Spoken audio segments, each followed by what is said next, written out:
The observation deck of the Galactic Council ship Harmony's voice hummed with quiet efficiency as ambassador. Cree adjusted the translation matrices for the third time that day.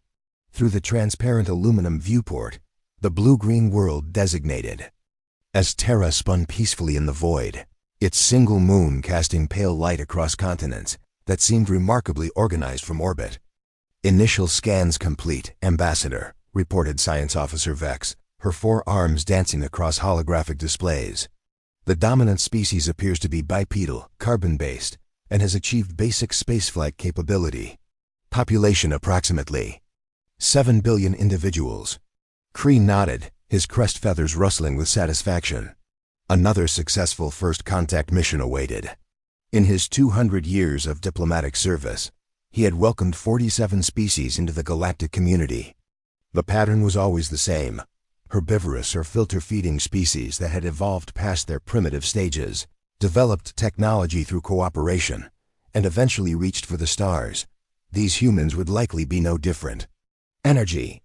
Signatures suggest they've mastered fusion power, Vex continued, her secondary arms pulling up architectural scans. Their settlements are interesting, very dense, very organized, almost like ... Like what? Cree prompted, studying the images of vast human cities that sprawled across continents. Like colonies, but not the kind our herbivorous friends typically build. These are more ... strategic. See how they're positioned near water sources, elevated ground, with clear sight lines? And these structures, they're not just dwellings, they're fortified. Kree's translator struggled with the concept. Fortified? Why would a peaceful species need fortifications? Perhaps these humans faced natural disasters or had not yet unified their planet. Many species went through warlike phases before achieving the cooperation necessary for space travel. Have you identified their food sources? He asked. Vex's hesitation was palpable. That single quote says it ... complicated, Ambassador. Their agricultural systems are incredibly diverse. They appear to cultivate both plant and other biological matter. The scanning. Arrays are having difficulty categorizing their dietary habits. Show me their cities in detail, Cree commanded. Settling into his observation chair, the holographic display zoomed in on a massive human settlement. Millions of structures rose from the earth in geometric patterns, connected by arterial networks that pulsed with movement. At this resolution, Cree could make out the individual humans themselves, small figures moving with purpose through their urban environment. What struck him immediately was their posture. Every species the Council had encountered moved with the cautious awareness of prey animals. Eyes on the sides of their heads, constantly scanning for threats, moving in herds, avoiding open spaces. These humans moved differently. Their eyes faced forward, their stride confident, their body language suggesting they feared nothing in their environment. Pull up their facial structure, Cree ordered. A cold feeling settling in his chest, the display shifted to show human faces from the city's security feeds. Forward-facing eyes, pronounced canine teeth, facial muscles designed for expressions that seemed to communicate complex emotions and intentions.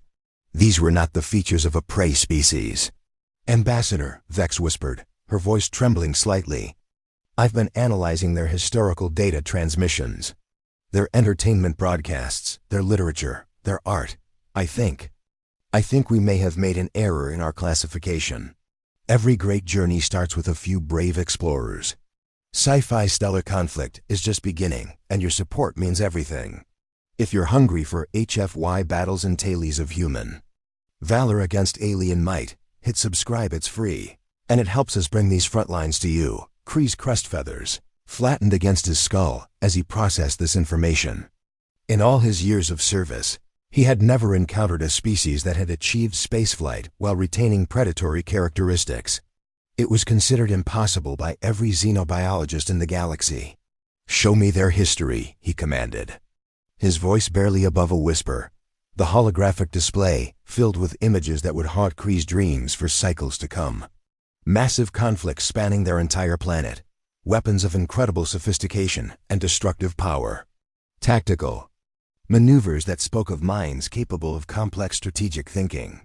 And through it all, humans not just surviving but thriving. turning their predatory instincts into tools of innovation and progress. By the eternal light, Kree breathed. What have we found? As the Harmony's voice continued its silent orbit around Terra, its crew began to understand they were not observing another peaceful species, ready to join the galactic community. They were studying apex predators who had conquered their entire world and turned their sights to the stars. Galaxy was about to change forever. The emergency session of the Galactic Council convened in the Crystal Amphitheater of Station Prime, representatives from 200 species gathering in nervous clusters.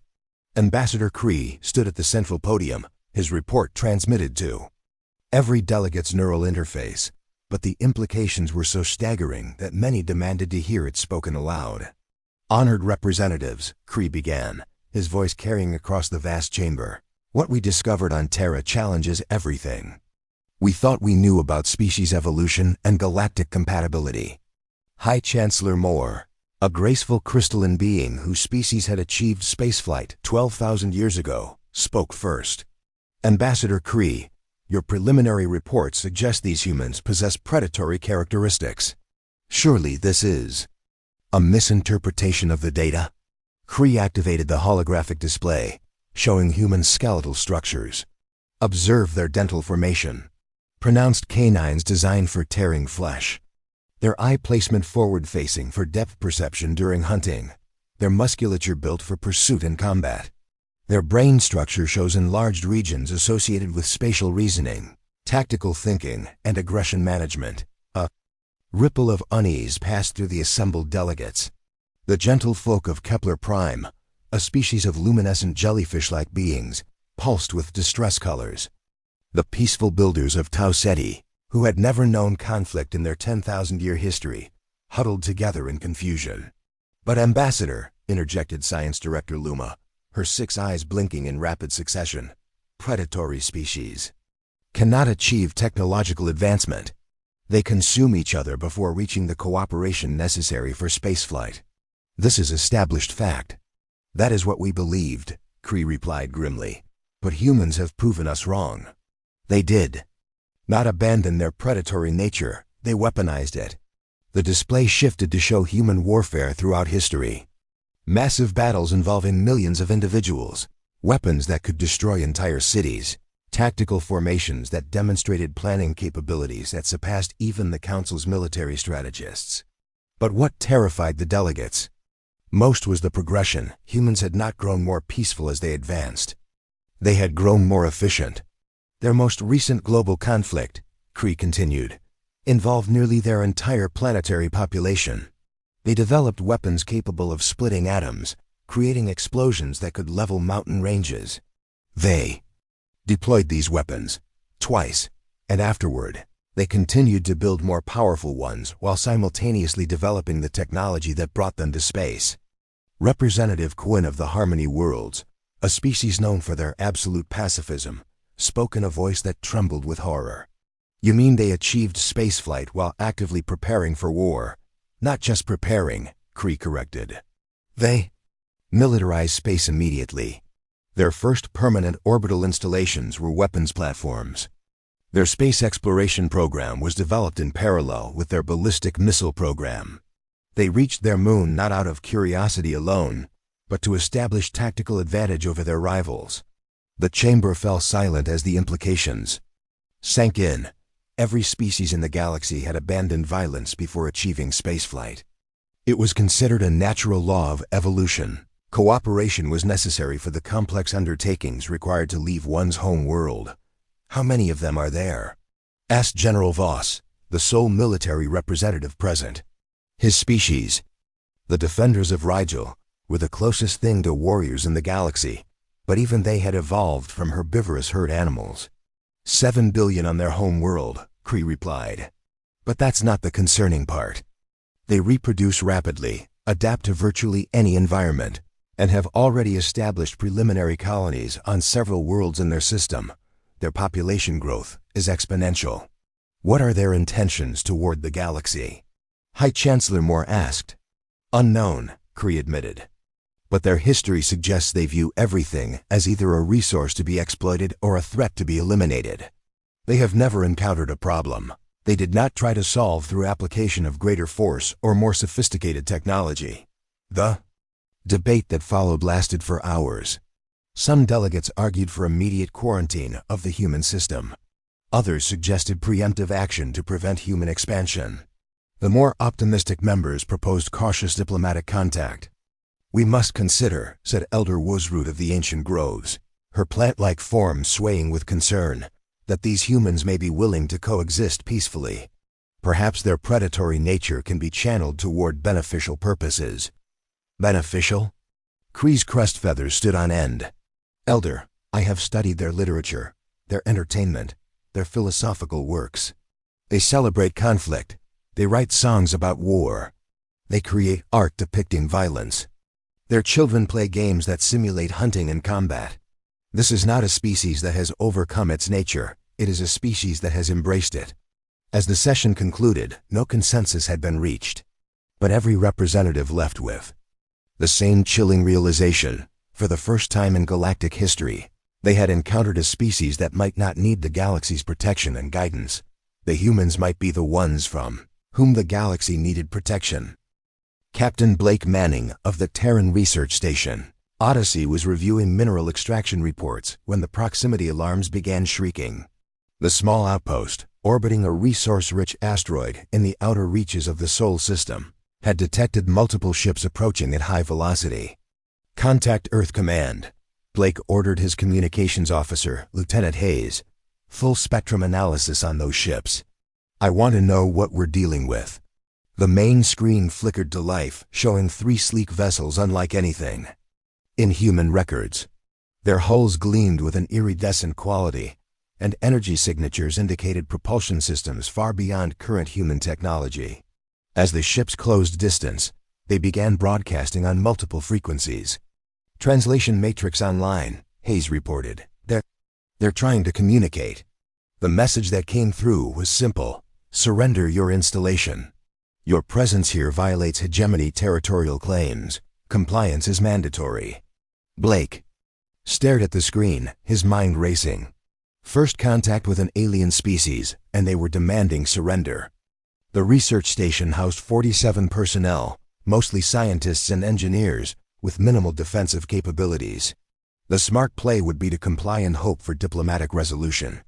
But Blake was human, and humans didn't surrender.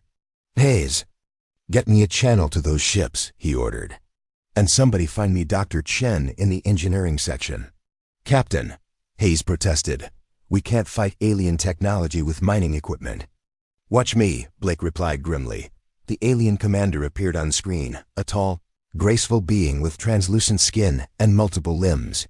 When it spoke, its voice carried the arrogance of assumed superiority.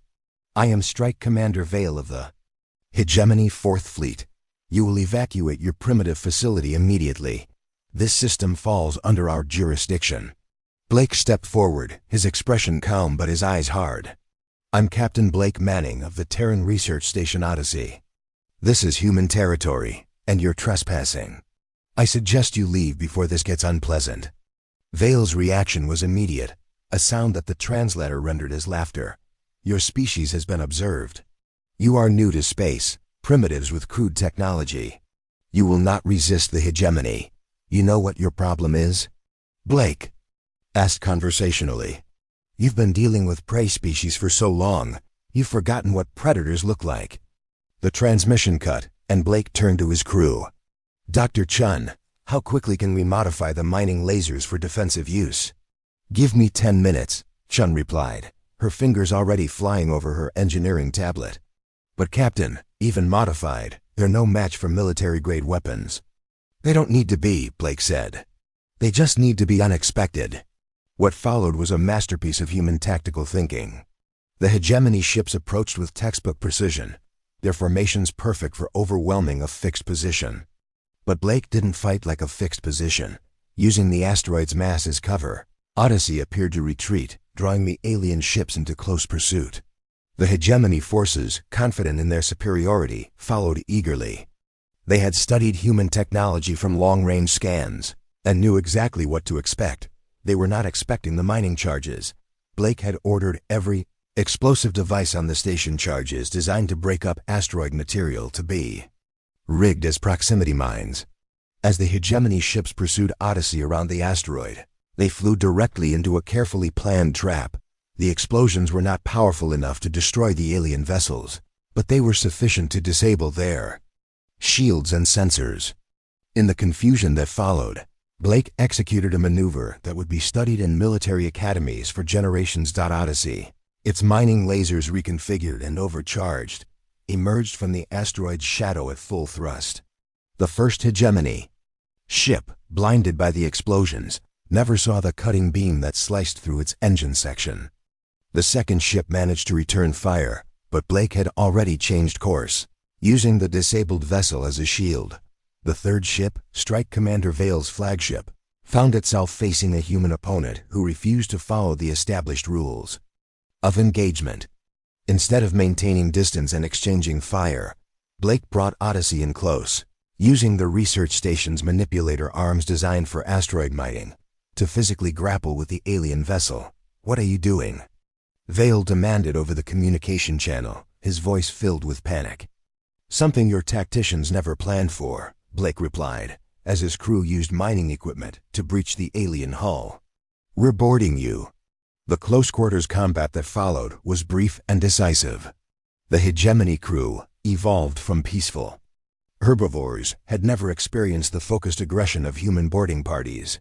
Within minutes, Vale and his surviving crew were prisoners aboard their own ship. As Blake reviewed the captured alien technology and interrogated the prisoners, he realized this skirmish was more than a territorial dispute. It was humanity's first test in the galaxy that had never encountered their kind, and humanity had just announced its presence with a very loud, very clear message: they were not prey. The briefing room at Luna Command had never hosted a more extraordinary gathering. Admiral Sarah Torres, Supreme Commander of Earth's fledgling space forces, sat across from Strike Commander Vale, whose translucent features still bore the marks of his recent defeat. Between them lay the remnants of hegemony technology and the complete records of galactic civilization. "Let me understand this correctly," Admiral Torres said, her voice carefully controlled.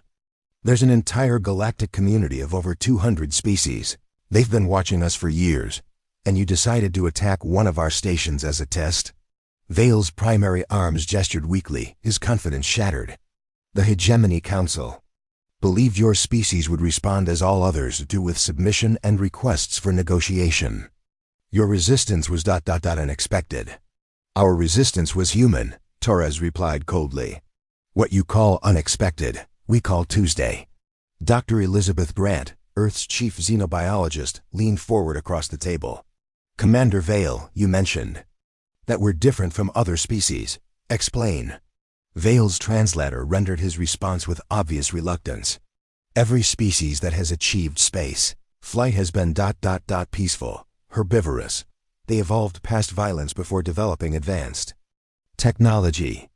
The Galactic Council has established protocols for integrating such species into the community.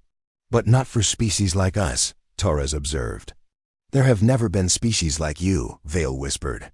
"Predators who reach the stars while retaining their predatory nature. It was considered impossible." The revelation sent shockwaves through human leadership. Within hours, emergency sessions convened in every major capital on Earth. The knowledge that humanity was not alone in the universe was transformative enough, but the understanding that they were unique among galactic species was revolutionary. President Martinez addressed the United Nations Emergency Assembly with words that would echo through history. "We stand at the threshold of a new era. We are not alone, but we are different. The galaxy has never known a species like ours, and we must decide how to use that distinction." The debate that followed was intense. Some argued for immediate military buildup, assuming that humanity's unique nature would make them targets. Others advocated for diplomatic outreach, hoping to establish peaceful relations with the galactic community. But it was Dr. Grant who provided the most crucial insight. "We're not just different," she explained to the assembled world leaders. "We're what every other species fears. We're apex predators who mastered technology without abandoning our predatory instincts. We're their evolutionary nightmare." The evidence was overwhelming. Captured hegemony databases revealed the truth about galactic civilization. Every species had followed the same evolutionary path: herbivorous origins, social cooperation, technological development, and eventually, the complete abandonment of violence. The Galactic Council existed not to prevent war, but because war was inconceivable to its members. They literally don't understand conflict, Admiral Torres realized. Their military forces are designed for disaster relief and maintaining order among species that have never known aggression. They have no concept of actual warfare. Meanwhile, on Station Prime, the Galactic Council was experiencing its own crisis. Ambassador Kree's report on human combat capabilities had sent shockwaves through the peaceful civilization. The footage of the Odyssey incident showed tactical thinking and aggressive innovation that no galactic species could match. They turned mining equipment into weapons, Science Director Luma reported, her voice filled with awe and terror. They used industrial explosives as military ordnance. They conducted a boarding action using tools designed for asteroid processing. The adaptability is unprecedented. High Chancellor Moore's crystalline form dimmed with concern. What are options? Limited, General Voss admitted. Our military doctrine assumes we're dealing with species that share our fundamental desire for peace.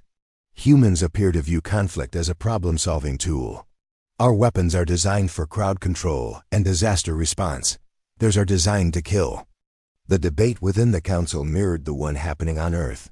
Some advocated for immediate containment of the human system.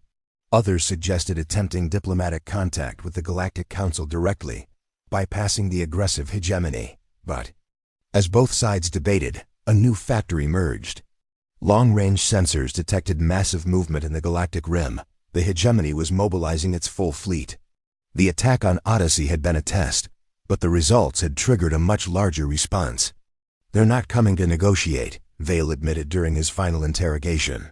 The hegemony views your species as a threat to galactic stability. They're going to attempt to eliminate you before you can spread beyond your system. Admiral Torres smiled grimly. Then they're about to learn what happens when you threaten a predator species.